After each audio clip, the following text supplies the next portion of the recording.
नमस्कार, peptic time Madhya Pradesh समाचार देख रहे हैं आप और इस वक्त की बड़ी खबर के साथ मैं हूं अंकुर यादव। कोरोना लॉकडाउन के कारण हर आदमी अपने स्वास्थ्य को लेकर सचेत हुआ है। लोगों ने अपने खान पान की आदतों में सुधार किया है, व्यायाम की तरफ भी रुझान बढ़ाया है। ऐसे में खान पान को चुनना एक बड़ी चुनौती हो गई है और कई लोग अब ऑर्गेनिक खाद्य पदार्थों की तरफ बढ़ रहे हैं।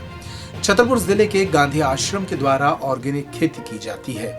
जैविक खेती के माध्यम से निर्मित सब्जियां और अनाज का विक्रय यहां शुरू हो गया है, जिसको लेकर लोगों में उत्साह है।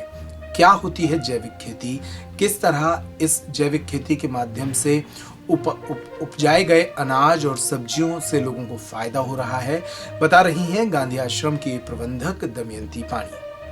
हम गांधी आश्रम के सारी युवा टीम ने तय किया कि जहर मुक्त सब्जी उगाना है और एक जैविक हाट हमने लगाने का एक प्रयास किया है।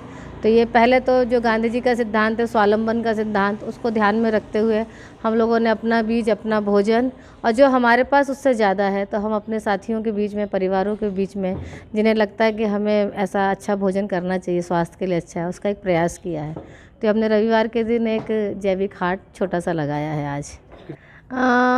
तुलनात्मक क्या कहें आपसे, पर मुझे लगता है कि स्वास्थ्य के लिए अच्छा है कि हम जहर मुक्त भोजन लें, क्योंकि हमारा शरीर जो है प्रकृति से बना हुआ है। वो चाहता है कि जो प्राकृतिक चीज़ें हों वही वो हजम करता है और उसी से हमको एक अलग प्रकार की ताकत और एनर्जी मिलती है।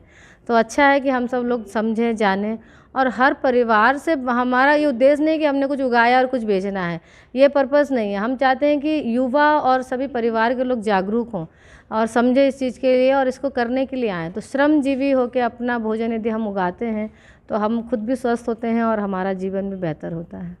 गांधी आश्रम के द्वारा जैविक खेती कई दिनों से की जा रही है और जो लोग लगातार इस परिसर से जुड़े हैं वो इन उत्पादों का उपयोग भी शुरू कर चुके हैं। कई ग्राहकों ने इस पर उत्साह व्यक्त किया है। मैं गांधी भवन से बहुत वर्षों से जुड़ा हुआ हूं और अभी ये कुछ वर्षों से एक बड़ी अच्छी पहल की गई है।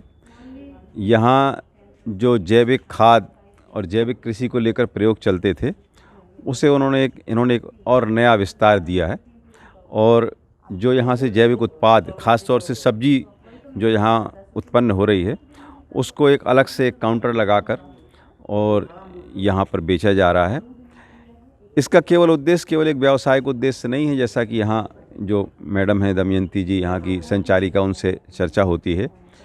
इसका प्रमुख उद्देश्य ये है कि लोगों में ये जागृति आए कि वो जैविक उत्पादों के प्रति जागरूक बने और रासायनिक खादों और रासायनिक चीज़ों से उत्पन्न जो वस्तुएं हैं उनके दुष्प्रभावों को समझ सकें और ख़ुद भी जहां उनके पास में, अपने पास थोड़ी बहुत जगह है, वहां भी चाहें तो कुछ न कुछ सब्जियां जैविक ढंग से उगाने का प्रयास करें।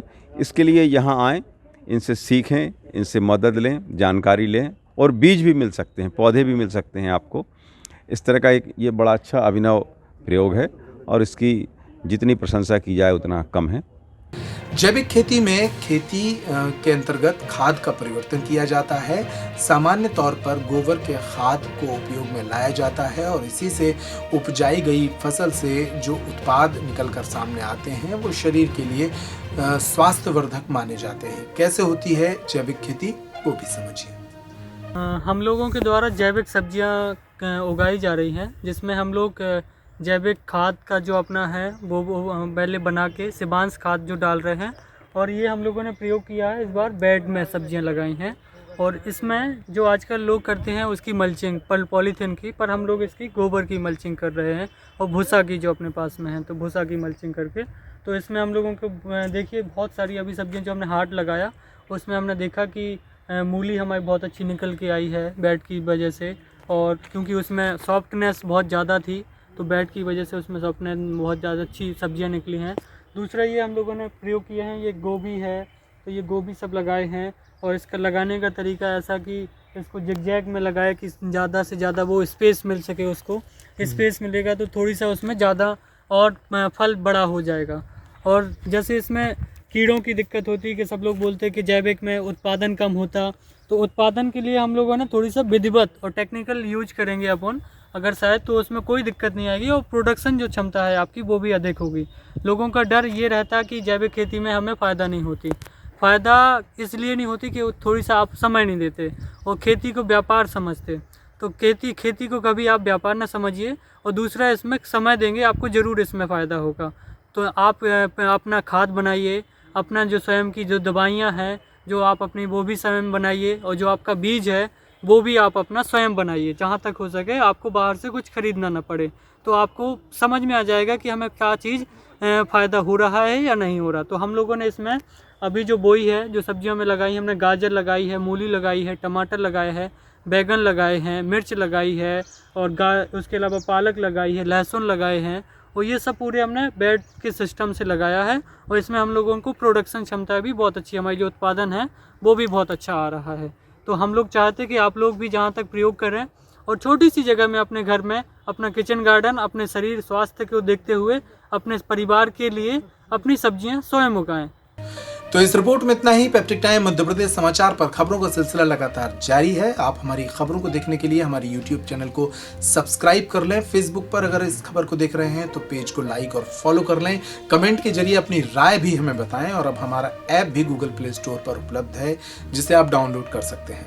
नमस्कार।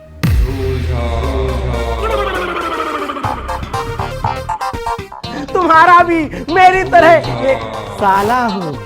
इस उम्र में मैं अपने सास ससुर से मुझे तो कुछ झोलझाल लग रहा है। कैसा झोलझाल? मुझे बिल्कुल भरोसा नहीं है।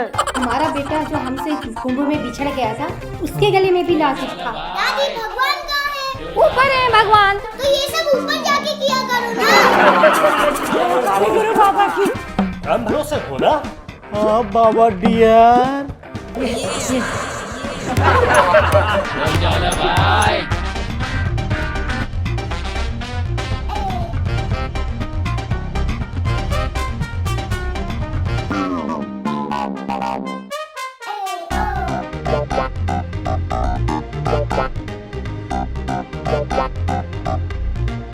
Buja.